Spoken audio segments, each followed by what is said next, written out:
Bharatiya Janata party జాతీయ అధ్యక్షుడు నితిన్ నబీన్ తెలంగాణకు వస్తూ ఉన్నారు.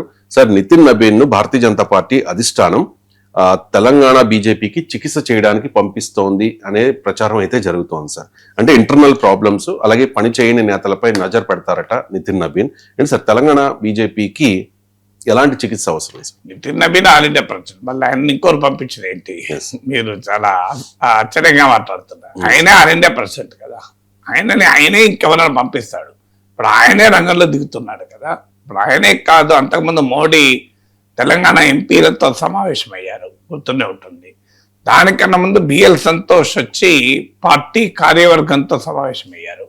సో జాతీయ నాయకత్వం యొక్క విశ్వాసం ఏంటంటే, మనకు తెలంగాణలో అవకాశాలు ఉన్నాయి, కానీ నాయకత్వ ధోరణుల వల్లనే, నాయకత్వ పరివిధానం వల్లనే మనం అవకాశాలు కోల్పోతున్నాం. ఇది బీజేపీ జాతీయ నాయకత్వం ఫోమ్ విశ్వాసం. ఎందుకంటే మీకు మోడీ ఆ రోజు కూడా చెప్పారు, మేము బీజేపీకి 2 సీట్లు వచ్చినప్పుడు, ఒకటి గుజరాత్ నుంచి వస్తే ఇంకోటి తెలంగాణ నుంచి వచ్చింది. మేము తెలంగాణ వైపు ఆశతో చూసేవాళ్ళము.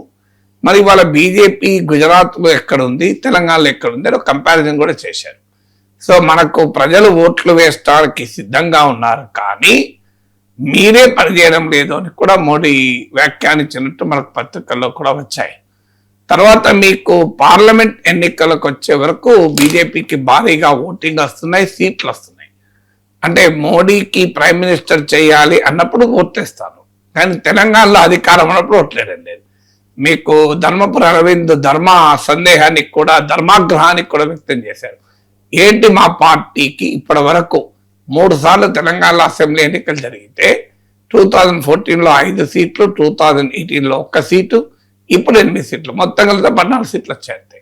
మరి ఎందుకు రావడం లేదు? పార్లమెంట్ ఎన్నికలకు మాకు ఓటేసిన ప్రజలు అసెంబ్లీ ఎన్నికలకు వచ్చే వరకు ఎందుకు ఓట్లేస్తారు? ఇప్పుడు పార్లమెంట్ సీట్లు 17 ఉంటాయి, బీజేపీకి 8 వచ్చాయి, 8 సీట్స్ అంటే నియర్లీ 50% వచ్చాయి, కాంగ్రెస్తో సమానంగా వచ్చాయి. మరి లోక్సభ అసెంబ్లీ ఎలక్షన్లకు ఏమైనాయి? కాంగ్రెస్లో 65 వస్తే వీళ్ళకి 8 వచ్చాయి. మరి సగం రావడం కాదు, క్వార్టర్ కూడా రాలేదు. అంటే అలా పోలికే లేదు. అసెంబ్లీ ఎన్నికలకు 14% ఓటింగ్, లోక్సభ ఎలక్షన్లో 35% ఓటింగ్. అంటే 20% ఓటింగ్ రాష్ట్రంలో, తెలంగాణలో బీజేపీ అధికారంలోకి రావాలి అనే విషయం వచ్చే వరకు 20% అదృశ్యమైపోతున్నారు. ప్రైమ్ మినిస్టర్ గా మోడీ ఉండాలి, దేశంలో బీజేపీ అధికారం రావాలి అనుకున్నప్పుడు 35% ఓట్లు వేస్తే, రాష్ట్రంలో బీజేపీకి అధికారం ఇవ్వాలంటప్పుడు అది 14% పడిపోతుంది. ఈ 20% జారిపోతున్నారు. అంటే మరి దీనికి తప్పెక్కడ? జాతీయ నాయకత్వం లోపం ఉంటే, మరి జాతీయ నాయకత్వమే నమ్మకం లేకపోతే మరి 35% ఎట్లేస్తున్నారు? అందువల్ల దీనికి డెఫినెట్ గా తెలంగాణ బీజేపీ పర్ఫార్మెన్స్ పైన జాతీయ నాయకత్వానికి ఆందోళన ఉంది. అయితే జాతీయ నాయకత్వం లోపం కూడా లేదా? తెలంగాణలో రాజకీయ పరిస్థితులను అర్థం చేసుకోవడంలో జాతీయ నాయకత్వ లోపం కూడా ఉంది, అందులో ఎవరికి డిస్ప్యూట్ లేదు. సో మీకు క్లాసిక్ ఎగ్జాంపుల్స్ మనకు అనేకము దొరుకుతాయి.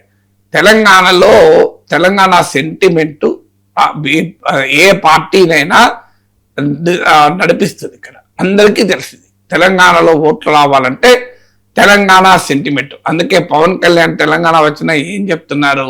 తెలంగాణ ఉద్యమాన్ని పొగుడుతున్నాడు, తెలంగాణ ఆకాంక్షల్ని గౌరవిస్తానంటున్నాడు, తెలంగాణ ఏర్పాటుకు తాను వ్యతిరేకం కాదు అని పదే పదే చెప్తున్నారు. కానీ భారతీయ జనతా పార్టీ ఆ తెలంగాణ సెంటిమెంట్ను ఏ రకంగా జాతీయ నాయకత్వం తీసుకుంటోంది? ప్రైమ్ మినిస్టర్ మోడీ అంటారు తల్లిని చెప్పి బిడ్డను తీశారని, తేజస్వి సూర్య అంటాడు ఇండియా పాకిస్తాన్ విభజనతో పోలుస్తాడు. అడుగడుగున తెలంగాణ సెంటిమెంట్ మీద అటాక్ చూడండి మీరు. హైదరాబాద్ వస్తాడు, తెలంగాణ బీజేపీ నాయకులకు సమయం ఇవ్వకుండా ప్రైమ్ మినిస్టర్ మోడీ వెళ్ళి ఆంధ్రప్రదేశ్ ముఖ్యమంత్రి, ఉప ముఖ్యమంత్రి ఇంటికి వెళ్ళి అక్కడే గడుపుతాడు. వెళ్ళకూడదు కాదు, అమరావతికి వెళ్ళినప్పుడు వెళ్ళడం వేరు, హైదరాబాద్కి వచ్చినప్పుడు ఉన్న తక్కువ సమయాన్ని వెళ్ళి 5 నిమిషాల్లో 10 నిమిషాల్లో కాదు, మీ గంటకు పైగా చంద్రబాబు నాయుడు ఇంట్లో ఉన్నారు, పవన్ కళ్యాణ్ దగ్గర ఉన్నారు. అది ఉండకూడదని కాదు, ఖచ్చితంగా ఎన్డీఏలో పార్ట్నర్స్ వాళ్ళకి ప్రియారిటీ ఇవ్వాల్సిందే. కానీ అది అమరావతికి వెళ్ళినప్పుడు చేస్తే అదొక రకంగా ఉంటుంది. హైదరాబాద్కి వచ్చి తెలంగాణ నాయకులకు సమయం ఇవ్వకుండా వెళ్ళడము అనేది తెలంగాణ సెంటిమెంట్కు ఎక్కడో ఒక చోట, అంటే తెలంగాణ అంటే చిన్న చూపు, తెలంగాణ అంటే తక్కువ అభిప్రాయం ఉంటుంది అనేది పెరగటానికి దోహదం చేస్తుంది. సో ఇలా అడుగడుగునా కూడా తెలంగాణ బీజేపీ ఆ సెంటిమెంట్ కు గౌరవం ఇవ్వడం అనేది నేర్చుకోవడం లేదు. మీకు ఎన్నికలప్పుడు కూడా చూడండి, జనసేనతో పొత్తు పెట్టుకుంటాం అని వెళ్ళి కలుస్తారు, మళ్ళీ తర్వాత పొత్తు పెట్టుకోరు. మళ్ళీ ఇటీవల పవన్ కళ్యాణ్ తెలంగాణలో పోటీ చేస్తామంటే బీజేపీ క్లారిటీ ఏమి ఇచ్చింది, అమిత్ షాని ఇచ్చాడు, మేము ఇండిపెండెంట్ గా పోటీ చేస్తాం, మాకెవరితో పొత్తుండదు అని. అందువల్ల ఇలా వ్యూహాల రచనలో కూడా లోపాలు ఉన్నాయి.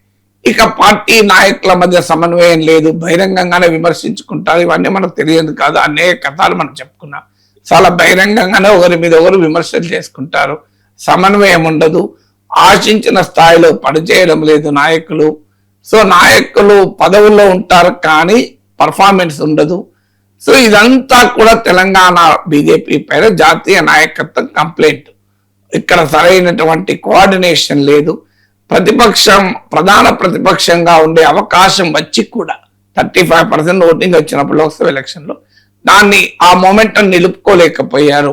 సో ప్రజా సమస్యల పైన స్పందించే విషయంలో కూడా బీఆర్ఎస్ దూకుడు చూపెట్టలేకపోతున్నారు. బీజేపీలో ఉన్న నాయకులకు కాంగ్రెస్ ముఖ్యమంత్రితోనో లేకుంటే బీఆర్ఎస్ మాజీ ముఖ్యమంత్రితోనే సంబంధాలు ఉన్నాయన్న భావన కార్యకర్తలకు కూడా వ్యక్తమవుతోంది.